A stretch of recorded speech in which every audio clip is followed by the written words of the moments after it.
ॐ ज्ञानाञ्जनशलाकया चक्षुरुन्मिलितं येन तस्मै श्रीगुरवे नमः।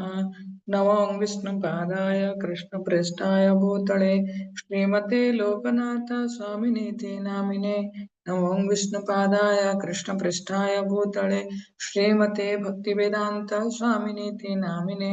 नमस्ते सारस्वते देवे गौरवाणी प्रचारिणे निर्विशेष शून्यवादी पाश्चात्य देश तारिणे। नमो महावदान्याय कृष्ण प्रेम प्रदायते कृष्णाय कृष्ण चैतन्य नाम्नि गौरतसे नमः। पंचाकल्पतरुर्भ्यश्च कृपा सिन्धुभ्येव च पतितानां पावनेभ्यो वैष्णवेभ्यो नमो नमः। जय श्री कृष्ण चैतन्य प्रभु नित्यानंद श्री अद्वैत गदाधर श्रीवासादि गौरभक्तवृंद। हरे कृष्णा कृष्ण कृष्ण हरे हरे, हरे राम राम राम हरे हरे। हरे कृष्णा। सबको पुनः स्वागत है। हम श्रवण कर रहे हैं ब्रजमंडल दशम पुस्तक से, जो श्री श्रीमन लोकनाथ स्वामी गुरु महाराज जी के द्वारा प्रकाशित हुआ है ब्रज 84 कोष परिक्रमा के दौरान। और आज हम पहुंचे हैं 23वां दिन पे। राजा चीरघाट से माट तक जाएंगे। सबका पुनः स्वागत है। श्री श्री ब्रजमंडल दर्शन की जय। श्री दामोदर कार्तिक दामोदर मास की जय।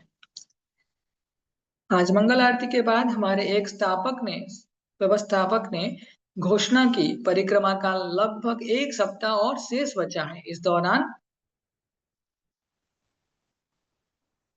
हम ब्रज के 12 वनों में से बचे 5 वनों का भ्रमण करेंगे। अब तक हमने मधुबन,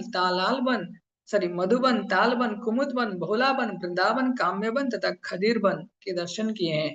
भगवान श्री कृष्ण की लीलाओं से जुड़े ये वन यमुना के पश्चिमी तट पर स्थित है और यमुना के पूर्वी तट पर स्थित वन है भद्रवन, भांडीर वन, बिल्लोवन, लौहवन एवं महावन। ये वन श्री बलराम के क्षेत्र में माने जाते हैं। आज हम यमुना पार करके भद्रवन के रास्ते मार्ग जाएंगे, जो भांडीर वन में आता है। मैं यह भी बताना चाहूंगा कि आज हमारे वैष्णव दिनदर्शिका के अनुसार गोपाष्टमी है, अर्थात तथा श्रीनिवास आचार्य, श्री गदाधर दास गोस्वामी एवं श्री धनंजय पंडित का तिरुभाव दिवस भी है। मेरी और मुड़कर एक भक्त बोले, मैंने इन 12 वनों के नाम तो सुने थे, परंतु मुझे कभी इनके नाम याद नहीं रहे। अब मैं इनके बारे में अधिक गहराई में जान गया हूँ। न केवल मुझे इनका नाम स्मरण रहेंगे, अपितु मुझे इन वनों में भी स्थान दिखाई देते हैं जहाँ श्री कृष्ण ने अपने माधुर लीलाएं की थी। यही परिक्रमा का विशेषता है। गर्म कपड़े पहनकर हम अपने पड़ाव से बाहर निकले और खेतों की पगडंडियों से होते हुए दक्षिण दिशा की ओर 3 किलोमीटर चले। हमारा पहला पड़ाव है नंद घाट। यहाँ स्थित एक मंदिर में नंद महाराज के बड़े विग्रह है और उनके साथ यशोदा माई भी है। सामने नदी का सूखा तट है। मंदिर में वसुदेव देव की, श्री राधा श्याम सुंदर तथा श्री रेवती बलराम के विग्रह भी है। श्रीमद् भागवतम वर्णन करती है कि गोवर्धन पूजा के बाद आने वाले द्वादशी के दिन नंद महाराज ने बड़े तकड़े एक ऐसे समय पर स्नान किए लिए यमुना में प्रवेश किया जो अनुचित माना जाता है। यह देख वरुण के सेवक उन्हें बंदी बनाकर अपने स्वामी के पास ले आए। जब कृष्ण बलराम अपने पिता को छुड़ाने गए तो वरुण देव ने अपने सेवकों की गलती पर अत्यंत खेद प्रकट किया और कृष्ण बलराम को आदर सम्मान दिया। वरुण देव ने माना यह घटना स्वयं भगवान की व्यवस्था थी, जिससे भगवान को देखने की उनकी तीव्र इच्छा पूरी हो सके। वरुण देव कृष्ण बलराम की स्तुति कर रहे थे और नंद महाराज अपने छोटे पुत्र के भगवत्ता युक्त वैभव को देखकर अति विस्मित रह गए। उनकी एवं अन्य ग्वालों की उत्सुकता का समाधान करने के लिए कृष्ण एवं बलराम ने अक्रूर घाट का पर गोलक स्थित अपने दिव्य स्वरूप का दर्शन दिया। परिक्रमा के दूसरे दिन हम इसकी चर्चा कर चुके हैं। जब नंद महाराज के बंदी बनाए जाने का समाचार नंद घाट के निकट के काल वाले ने सुना तो वे भयभीत हो गए, इसलिए उस गांव का नाम भयगांव पड़ा। कहा जाता है कि बजरराम ने इस गांव का यह नाम रखा। भक्ति रत्नाकर में नंद घाट से संबंधित एक अत्यंत शिक्षाप्रद घटना का वर्णन है, जहाँ जीव गोस्वामी ने कुछ समय एकांतवास किया। एक समय श्री जीव गोस्वामी अपने गुरु श्रील रूप गोस्वामी को पंखा झल रहे थे। रूप गोस्वामी लेखन में तल्लीन थे। उसी समय श्री वैष्णव संप्रदाय के वरिष्ठ वैष्णव श्री वल्लभ भट्ट रूप गोस्वामी के पास आए। जब वल्लभ भट्ट को लगा कि रूप गोस्वामी की पुस्तक भक्ति रसामृत सिंधु के मंगलाचरण में कुछ त्रुटियां हैं, तो उन्होंने उसे सुधारने का प्रस्ताव रखा। कुछ देर बाद जब वल्लभ भट्ट यमुना में स्नान करने गए, तब जल लाने के बहाने जीव गोस्वामी भी उनके साथ गए। तब श्री जीव गोस्वामी ने अवसर पाकर वल्लभ भट्ट से पूछा कि रूप गोस्वामी की रचना में उन्हें किस प्रकार की त्रुटियां दिखाई दी है। जीव गोस्वामी ने अपने प्रबल शास्त्रीय ज्ञान से वल्लभ भट्ट को पराजित कर दिया। वल्लभ भट्ट रूप गोस्वामी के इस युवा शिष्य की विद्वत्ता से अत्यंत प्रभावित हुए। ओके। और लौट कर रूप गोस्वामी को जीव के साथ अपनी चर्चा का वर्णन किया। वहां से जाने से पहले उन्होंने अपने पूरे हृदय से श्रील जीव गोस्वामी को विलक्षण विद्वान होने की प्रशंसा की। यह घटना हमें एक महत्वपूर्ण सिद्धांत सिखाती है कि हमें अपने प्रति किए गए अपमान को सहन कर लेना चाहिए, परंतु वैष्णव के प्रति, विशेषतः गुरु के प्रति किए अपराध पर निंदा अपराध एवं निंदा को सहन नहीं करना चाहिए। परंतु रूप गोस्वामी जीव गोस्वामी को यह महत्वपूर्ण शिक्षा देना चाहते थे कि व्यक्ति को हर प्रकार की निंदा सहन करनी चाहिए। जब शील जीव गोस्वामी यमुना से लौटे, रूप गोस्वामी ने उन्हें एक छोटी सी बात को इतना बढ़ाने के लिए डांटा और वृंदावन छोड़कर जाने तथा तब तक नहीं लौटने के लिए कहा जब तक वे अधिक सहनशीलता अर्जित न कर ले। यद्यपि रूप गोस्वामी जानते थे कि जीव ने यह कार्य उनके मान रक्षा हेतु किया, तथापि वे पूरे जगत को जीव गोस्वामी के गहन विनम्रता का परिचय देना चाहते थे। जीव गोस्वामी अपने अपराध पर पश्चाताप करते हुए यहाँ नंद घाट आए और एक घास फूस की कुटिया में रहने लगे। एक दिन श्रील सनातन गोस्वामी विचरण करते हुए इस गांव में पहुंचे और यहाँ के निवासी उन्हें श्री जीव गोस्वामी के पास ले आए। श्री जीव गोस्वामी अल्प मात्रा में फल एवं कंदमूल खाकर तथा आटे पानी आटे पानी का घोल पीकर जीवित रह रहे थे, जिसके फलस्वरूप वे अत्यंत दुर्बल हो गए थे। यह देख सनातन गोस्वामी विस्मित रह गए। उन्होंने जीव गोस्वामी को आलिंगन किया और उनसे उस कठोर तपस्वी जीवन का कारण पूछा। जीव गोस्वामी ने सारी घटना कह सुनाई। वृंदावन लौटने पर सनातन गोस्वामी ने रूप गोस्वामी को श्री जीव की दुर्बल स्थिति का वर्णन किया। रूप गोस्वामी ने तुरंत श्री जीव को वृंदावन बुलावा लिया और उनके विनम्र एवं सहनशील भाव का अभिनंदन किया। ऐसे ही श्री गोस्वामियों की महान लीलाएं। गुरु एवं श्री कृष्ण की किस प्रकार सेवा की जाए, भक्तों को उसकी शिक्षा देने के लिए उन्होंने अपने आचरण से महान आदर्श स्थापित किया। घाटों का निर्माण सदैव किसी नदी या कुंड के तट पर ही होता।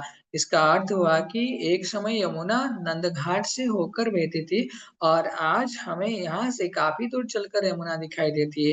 बीती सदियों में किस प्रकार यमुना ने अपना मार्ग बदला, यह हम वृंदावन में स्पष्ट देख सकते हैं। 5000 वर्ष पूर्व कृष्ण ने कालियुग को दंड देने के लिए कालिया घाट से यमुना में छलांग लगाई थी, परंतु आज यमुना कालिया घाट से 1 किलोमीटर दूर बह रही है। अक्रूर घाट पर भी ऐसी स्थिति है। नंद घाट पर ही हमने उस लीला के विषय में सुना जहाँ के दक्षिण पश्चिम क्षेत्र से लेकर राष्ट्रीय राजमार्ग 1 के बीच वाले क्षेत्र में हुई थी। अगासुर का वध करने के बाद श्री कृष्ण और उनके बाल मित्रों ने यमुना के तट पर बालहारा नामक स्थान पर भोजन किया। जब श्री कृष्ण अपने मित्रों के साथ आनंद पूर्वक भोजन कर रहे थे, तो उनके बछड़े हरी घास के लोभ में घूमते घूमते घन जंगल में चले गए। कृष्ण नहीं चाहते थे कि उनके मित्रों के भोजन में बाधा आए, इसलिए वे मित्रों को वहीं रहने के लिए कहकर स्वयं बछड़ों को खोजने चल पड़े। परंतु वास्तव में ब्रह्मा जी कृष्ण की परीक्षा लेना चाहते थे और उन्होंने उस बछड़ों को वश्यवन नामक स्थान से चुराया था। जब कृष्ण को बछड़े नहीं मिले, तो वे अपने मित्रों के पास नदी तट पर लौटे आए, परंतु उन्हें देख आश्चर्य हुआ कि उनके मित्र भी वहां नहीं थे। उन्हें भी ब्रह्मा जी ने चुराया लिया था। इसीलिए वह स्थान बालहरा कहलाता है। अर्थात बाल अर्थात बालक और हरा अर्थात हरण करना। इस स्थान पर परिक्रमा नामक एक ग्राम है, सॉरी परिखाम नामक एक गांव है। यही ब्रह्मा जी ने श्री कृष्ण की शक्ति की परीक्षा लेनी चाहिए। सही वही स्थान है जहाँ ब्रह्मा जी श्री कृष्ण के माया शक्ति से भ्रमित हो गए। सही का अर्थ है वह। ग्वाल बाल एवं वैष्णव को चुराने के बाद ब्रह्मा जी ने उन्हें छिपा दिया, परंतु जब एक कृष्ण के पास लौट आए तो वहां उन्हें वही बालक और बछड़े दिखाई दिए। भ्रमित होकर वे बार बार कहने लगे, वे बालक ये है या ये बालक वे है। इसलिए यह स्थान का नाम से ही पड़ा भक्ति रत्नाकर। अपने अपराधों को जानकर ब्रह्मा जी श्री कृष्ण से क्षमा मांगी और चौमुहा ग्राम में उनकी स्तुति की, जो आज राष्ट्रीय और राजमार्ग 2 पर स्थित है। चौमुहा का अर्थ है चार मुखों वाला, अर्थात ब्रह्मा जी। इस क्षेत्र में दो अन्य गांव भी है जिनकी वह चर्चा करेंगे। इन दोनों का संबंध अगासुर लीला से है। शरपौली का पूर्व नाम आगमन था और इसी स्थान पर श्री कृष्ण ने अगासुर का वध किया था। यह से दक्षिण पश्चिम में है। दूसरा गांव है जैत ग्राम। यह चौमुआ से दक्षिण पूर्व में राजमार्ग से लेकर स्थित है। अघासुर वध के बाद देवगण जय जय कहकर श्री कृष्ण का गुणगान करने लगे, इसलिए इस गांव को जैत ग्राम नाम प्राप्त हुआ। परिक्रमा के एक भक्त ने कहा, अब यदि कोई हमें बताएगा कि कृष्ण ने ये लीला की कृष्ण ने यह लीला की, कृष्ण ने वह लीला की, तो हम दावे के साथ कह सकते हैं कि हाँ, हमने उस स्थान के दर्शन किए हैं। यमुना के पुराने नदी तल को पार करते हम समय हमारे पैरों के नीचे बालू गर्म है। अपने लकड़ी की नौकाएं लिए अनेक नाविक हमें नदी पार करवाने की प्रतीक्षा कर रहे हैं। ये नाविक लकड़ी के बड़े चौपों को नदी तल में गड़ाते हुए नाव रखते हैं।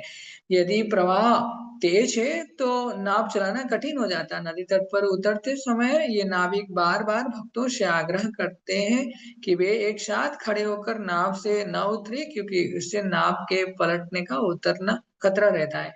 हमारे आरंभिक परिक्रमा के दौरान यदि हमें नदी पार करने के लिए नौका नहीं दिखाई देती थी और यदि नदी में जल कम होता तो हमारा परिक्रमा दल चलकर भी नदी पार कर लेता था। कुछ भक्त अपने थैलों को सिर पर रख लेते हैं और एक हाथ से थैलों को पकड़कर दूसरे हाथ से तैरते हुए नदी पार कर जाते हैं।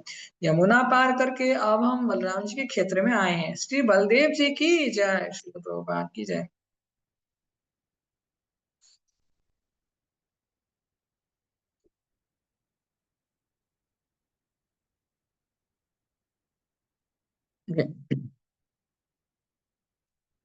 भद्रवन, भक्तों ने यहाँ से आरंभ होने वाला भद्रवन को प्रणाम किया। भद्राय भद्ररूपाय सदा कल्याणवर्धने अमंगलच्छेदे तस्मै नमो भद्रवनाय च।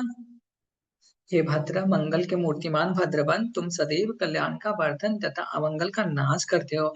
मैं तुम्हें प्रणाम करता हूँ। भविष्योत्तर पुराण ब्रजभूमि मोहिनी में उद्धृत आदि बरा पुराण के अनुसार जो कोई व्यक्ति भद्रवन में आता है, कृष्ण वह अपने कृष्ण भक्ति में दृढ़ हो जाता है। हमें भी आशा है कि इस वन में आने से हम भी भगवान के चरण कमलों की भक्ति में सुदृढ़ हो सकेंगे। हम परिक्रमा के पंच 15वें दिन बरसाना में प्रवेश करने से लेकर अब तक वृंदावन में भ्रमण कर रहे थे, परंतु आज यमुना पार करके हमने ब्रज के बाहर प्रमुख वनों में से 8वें वन में प्रवेश किया है। एक अन्य रोचक तथ्य ये है कि नंदग्राम से यहाँ आने में हमें 4 दिन लगे, जबकि श्री कृष्ण प्रातः समय अपने वैष्णव एवं ग्वाल वालों के साथ यमुना पार करके यहाँ आते और दिन भर गोचारण लीला के उपरांत संध्या समय लौट जाते। प्रातः भगवान तैर कर भद्रवन जाया करते और यदि बीच में वे थक जाते तो तैरती हुई किसी गाय की पूंछ पकड़ लेते, परंतु उनके पास नदी पार करने का एक और तरीका भी था। वे इतनी मधुर बांसुरी बजाया करते कि यमुना नदी भावोत्तरिक में घनीभूत हो जाती भावातिरिक भावातिरिक्त में घनीभूत हो जाती। तब बाल गोपाल और गांवें सरलता पूर्वक चलकर नदी पार कर लेते। जब सब इस और आ जाते तो कृष्ण दूसरी मधुर धुन बजाते और यमुना पुनः अपनी तरल अवस्था में आकर बहने लगती। हरि बोल। इतना ही नहीं, कई बार यमुना के तट पर कुछ वृक्ष इतने विशाल होते हैं कि उनकी शाखाएं दूसरे तट तक फैली होती। जब गाय तैरकर यमुना को पार कर रही होती तो श्री कृष्ण एवं उनके मित्र उछलते कूदते हुए इन विशाल वृक्षों पर चढ़ते और उनके शाखाओं पर चलकर यमुना के उस पार पहुंच छलांग लग मार कर उतर जाते। कहा जाता है कि कृष्ण ने भद्रवन में ही वत्सासुर का वध किया। एक दिन जब श्री कृष्ण बलराम अपने मित्रों के साथ यमुना तट पर खेल रहे थे, वत्सासुर एक बछड़े का वेश बनाकर उनके बीच घूल मिल गया। कंस के कहने पर कृष्ण को मारने आया था, परंतु कृष्ण ने तुरंत उस बसुर को पहचान लिया और बलराम जी को भी सचेत कर दिया। फिर यह दिखावा करते हुए कि उन्होंने उस सुर को नहीं पहचाना, कृष्ण पीछे से उसके पास गए।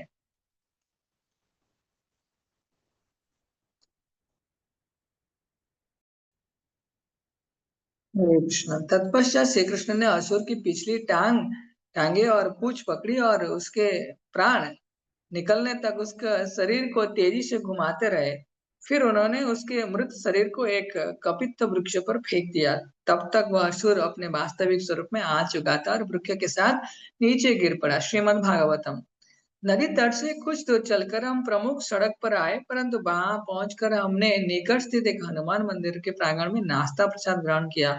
तब हम पक्की सड़क पर दक्षिण दिशा में 2 किलोमीटर चलकर इस परिक्रमा के नवे प्रमुख वन भांडेर वन पहुंचे। भांडेर वन। भद्रवन से प्रस्थान के समय तथा भांडेर वन में प्रवेश करते समय हमने दोनों वनों को प्रणाम किया।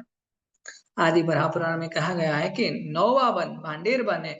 यह योगियों का प्रिय अत्यंत सुंदर स्थान है। केवल इस वन की ओर देखने से व्यक्ति पुनर्जन्म से बच जाता है। भक्ति रत्नाकर। कृष्ण बलराम अपने मित्रों के साथ इस वन में अनेक खेल खेला करते थे। इसके रमणीय वातावरण संकेत देता है कि आज से 5000 वर्ष पूर्व यहाँ का वातावरण कैसा रहा होगा। तोते और कोयल गाती, मोर नाचते, चारों ओर फूल खेला करते तथा वृक्ष सुगंधित फलों से लदे भरे रहते, झरने बहते तथा बछड़े उछल कूद करते, गाय प्रसन्नता पूर्वक घास चरती और ग्वाल बाल चारों चोर सफाई खेलते। यह सब कितना अद्भुत रहा होगा। हमारे शास्त्रों में भांडीर वन में होने वाले अनेक अद्भुत लीलाओं का वर्णन मिलता है। एक दिन कृष्ण इस वन में एक वृक्ष के नीचे बैठकर बांसुरी बजा रहे थे। वह संगीत इतने गहन भावनाओं से ओतप्रोत था कि श्रीमती राधा रानी एवं उनकी सखियां उसे सुनकर पूरी तरह विमोहित हो गई। वे स्वयं को रोक नहीं पाई और श्री कृष्ण से मिलने दौड़ पड़े। राधा ने मंद स्वर में कृष्ण से पूछा, तुम अपने मित्रों के साथ इस स्थान पर कौन कौन से खेल खेलते हो? श्री कृष्ण ने कहा, मैं पहलवान बन जाता हूँ और अपने मित्रों के साथ कुश्ती लड़ता हूँ। मेरे जैसी कुश्ती कोई नहीं लड़ सकता और मैं सरलता पूर्वक जीत जाता हूँ। ललिता मुस्कुराई और कृष्ण से कहा कि वे पहलवान के वेशभूषा में उन्हें कुश्ती के पैंतरे दिखाए। उन सभी ने कुश्ती की वेशभूषा पहन ली, परंतु विशेष रूप से कृष्ण को अपनी वेशभूषा पर कुछ गर्व था। कृष्ण की वेशभूषा देखकर राधा रानी मुस्कुराई और दोनों ने मिलकर अखाड़े में प्रवेश किया। इस स्पर्धा में हारने जीतने का तो प्रश्न ही नहीं था और कामदेव इस खेल को देखकर संतुष्ट हो गए। भांडीर वन में खड़ा एक विशाल काय वट वृक्ष है। यहाँ की विशेषता है, इसका नाम भांडीर वट है। इसकी प्राचीन शाखाओं के नीचे श्री कृष्ण ने श्री राधा से विवाह किया था। यह विवाह ब्रह्मा जी तरह संपन्न हुआ। गर्ग संहिता में इस दिव्य घटना का उल्लेख है। एक दिन नंद महाराज शिशु कृष्ण को अपने साथ गांव में चराने भांडेर वन ले गए। अचानक देव इच्छा से तूफान उठ खड़ा हुआ, तेज हवा बहने लगी, आकाश में अंधकार छा गया और वायु भारी होने लगी। यह देखकर शिष्य कृष्ण रोने लगा। अपने छोटे पुत्र को लेकर नंद महाराज चिंतित हो उठे। उसी क्षण श्रीमती राधा रानी वहां प्रकट हुई। उन्होंने नीली साड़ी तथा चमकदार आभूषण पहने थे और उनकी अंग कांति कोटि कोटि सूर्य को मात दे रही थी। उनके तेज को देखकर नंद महाराज अभिभूत हो उठे। राधा रानी को प्रणाम करके भी बोल, कृष्ण ये बालक पूर्ण राधा रानी को प्रणाम करके भी बोले, ये बालक पूर्ण पुरुषोत्तम भगवान है और राधा तुम इसकी नित्य संगिनी हो। मैंने गर्ग मुनि के मुख से यह रहस्य सुना है। हे राधा, कृपया अपने स्वामी को मेरे बाहों से ले लो। मैं इसे भयभीत कर रही है, कृपया इसे घर ले जाओ। गर्ग संहिता।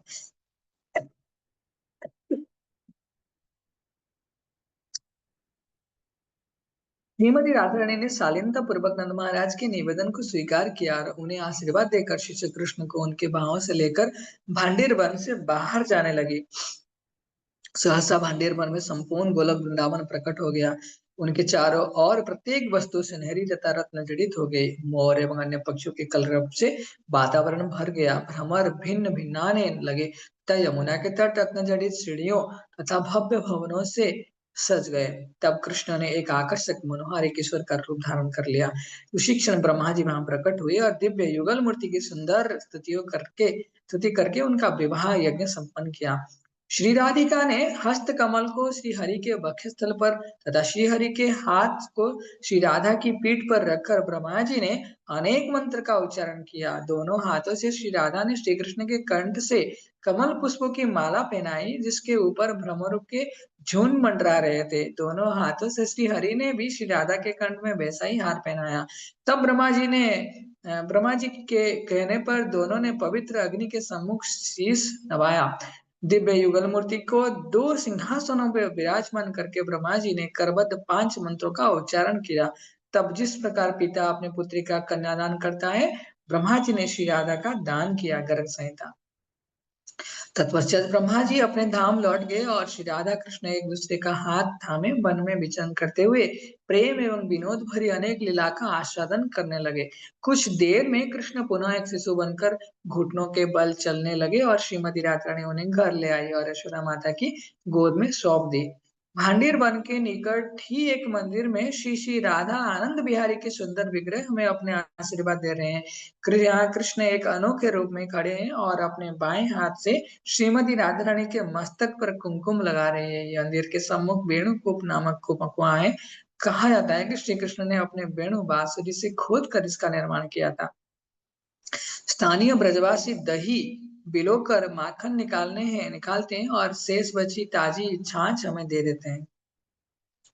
प्रलंबासुर का वध भंडीर वन में भी हुआ था। श्रीमद् भागवतम में इस लीला का वर्णन किया गया है। एक दिन जब कृष्ण बलराम वन में खेल रहे थे, तो प्रलंबासुर उस बालक का वेश बनाकर आया, जो उस दिन गाय चराने नहीं आया था।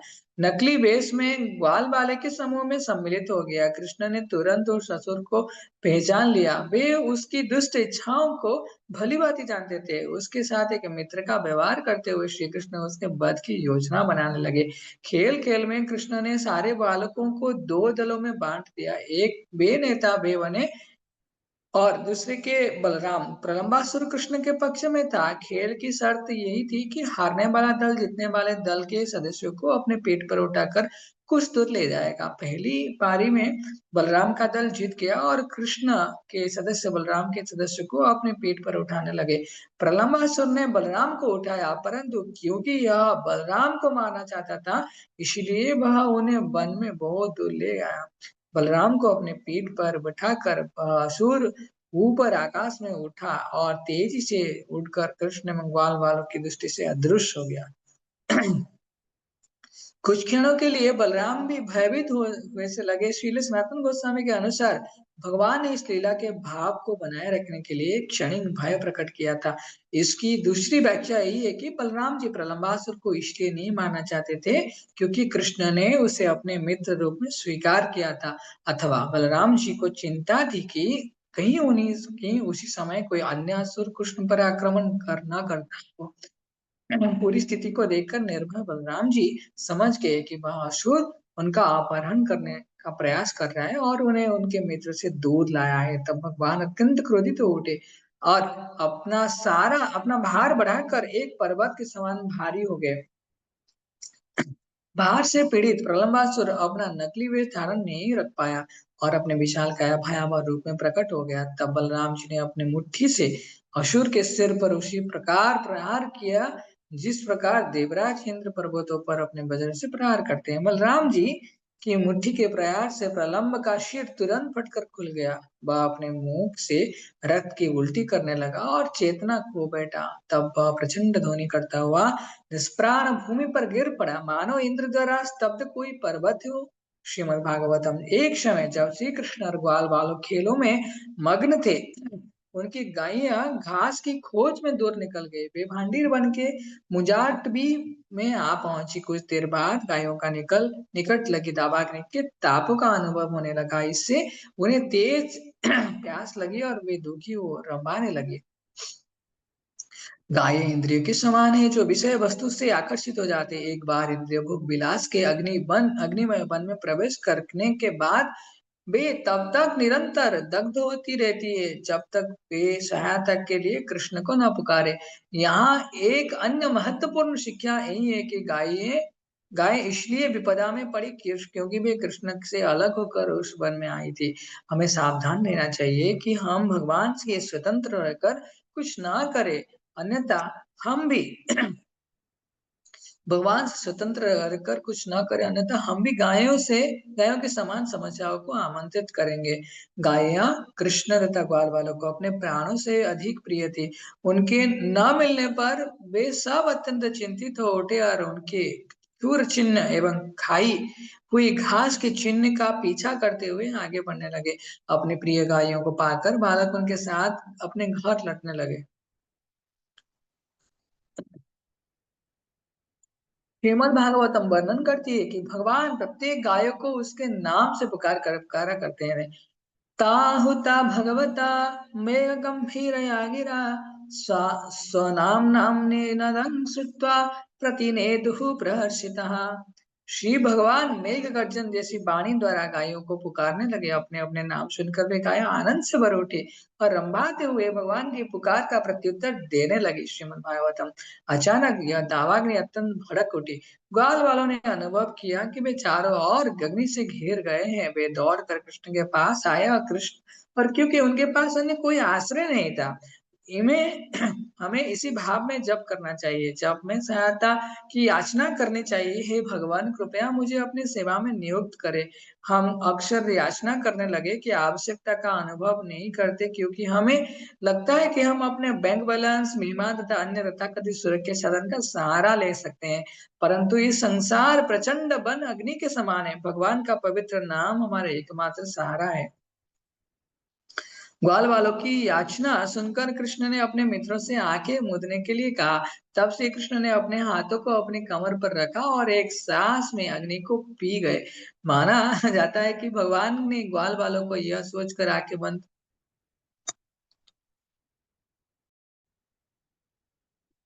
हरे कृष्ण। तो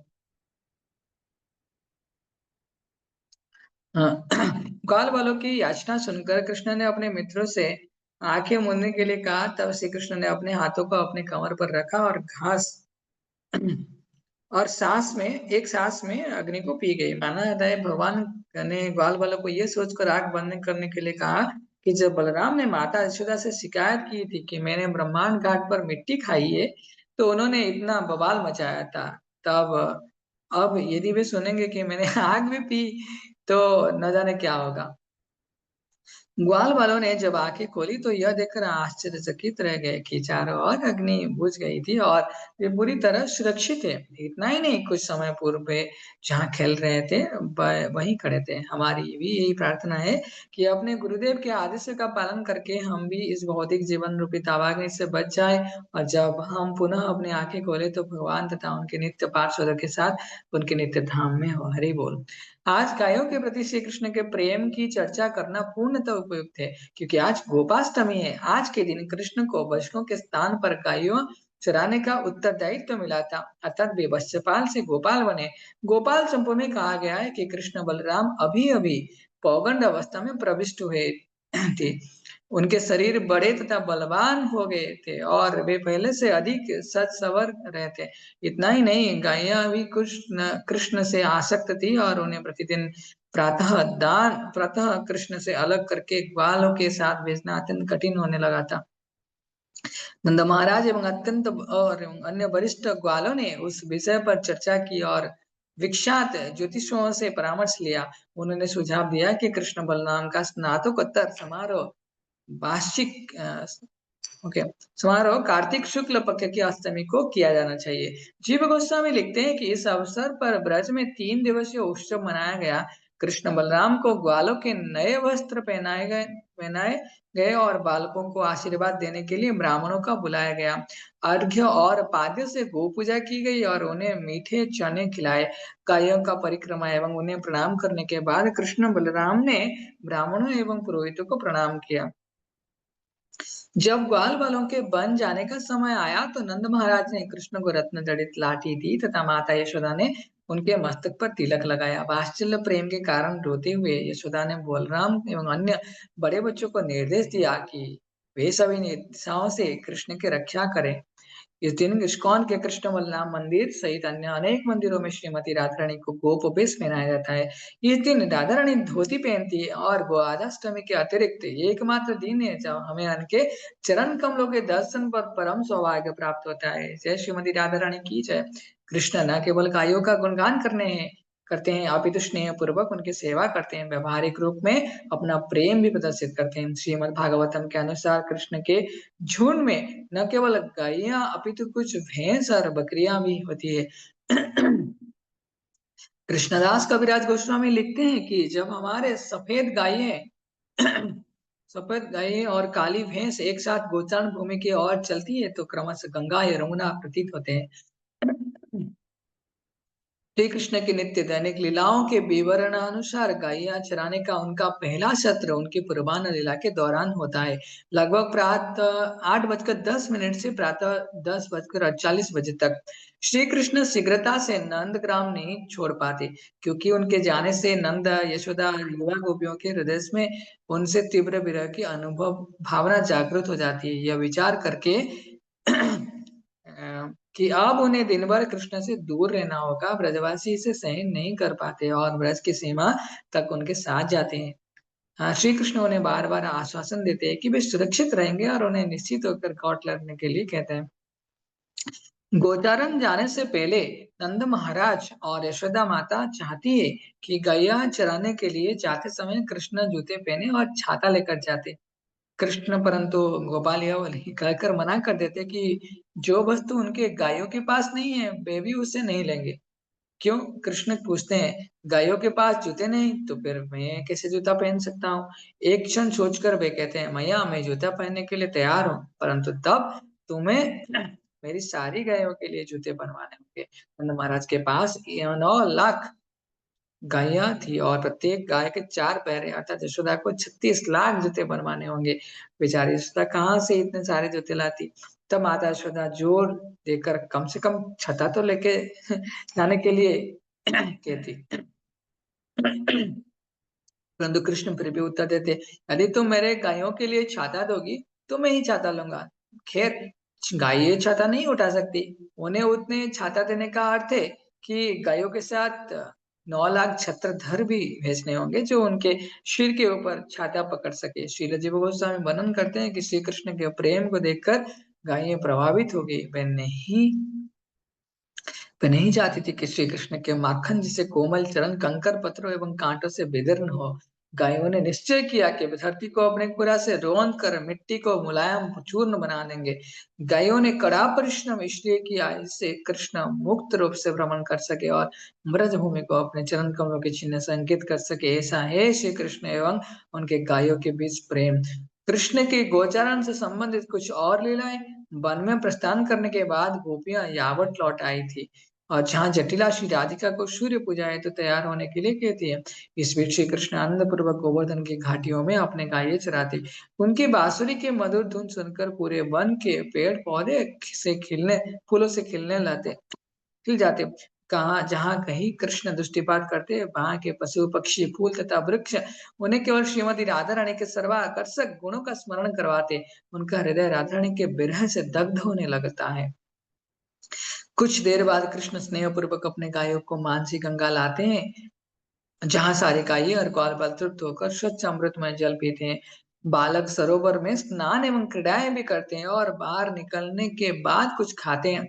फिर वन की सुंदरता का आनंद लेने के बहाने कृष्ण अपने मित्रों को श्री बलराम के साथ आगे दौड़ने के लिए कहते हैं। वास्तव में सबको आगे भेजकर वे अकेला रहना चाहते थे, जिससे वे श्रीमती राधा रानी श्री राधा के मिलने की योजना बना सके। यहाँ भगवान की गोचारण लीला का प्रातःकालीन सत्र समाप्त होता है।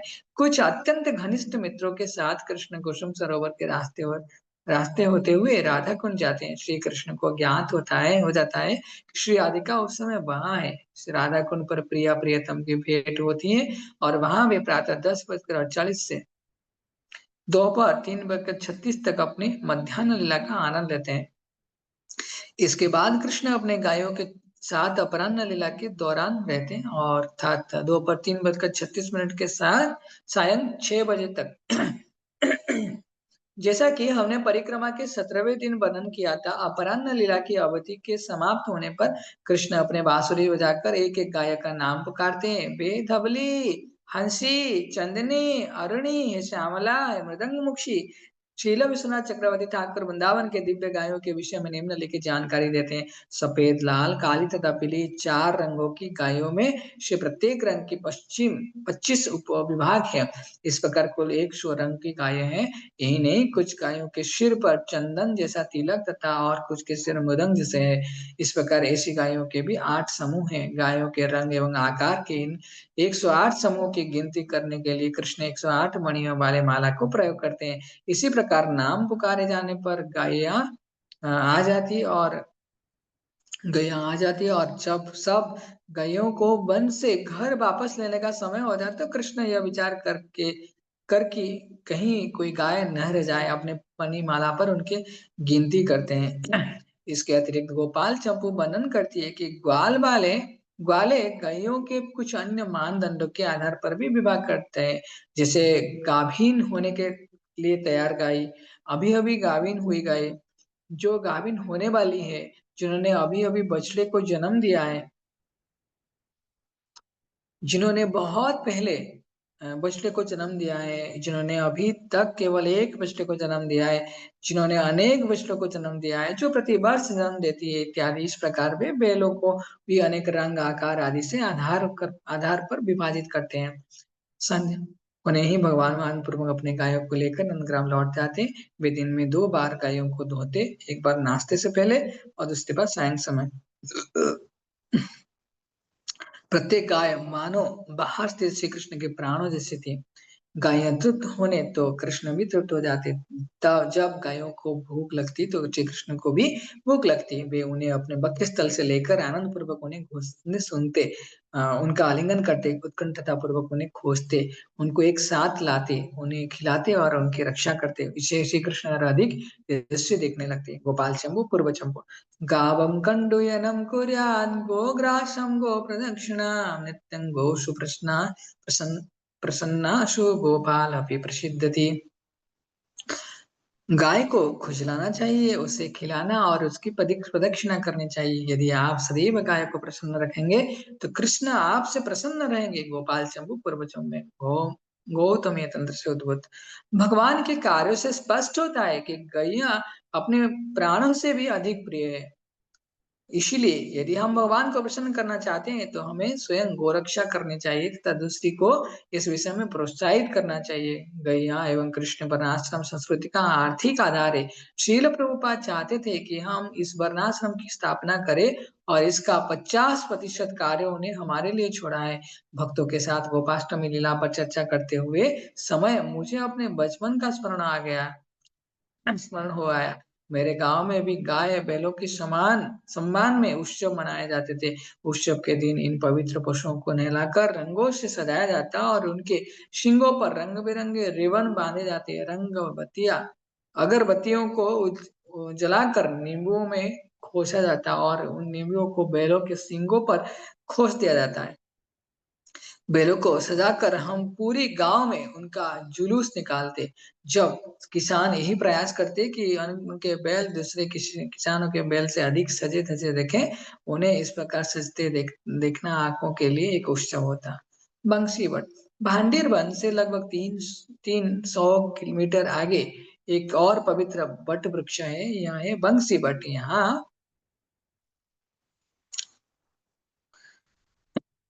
यहाँ श्री कृष्ण के मित्र श्रीदामा का मंदिर है। मथुरा के लिए जाते समय कृष्ण ने श्रीदामा को वचन दिया था कि वे शीघ्र लौट आएंगे। आज भी श्रीदामा अपने प्रिय मित्र की प्रतीक्षा कर रहा है। यहाँ श्री चैतन्य महाप्रभु के विग्रह भी स्थापित हैं। श्री चैतन्य महाप्रभु, नित्यानंद प्रभु एवं अद्वैत आचार्य, ये तीनों स्थान पर आए थे। यहाँ के आसपास का क्षेत्र श्याम वन कहलाता है और यह ब्रज के उपवनों में से एक है। माठ बंसीगढ़ से हम माठ पहुंचे, यही आज का हमारा गंतव्य है।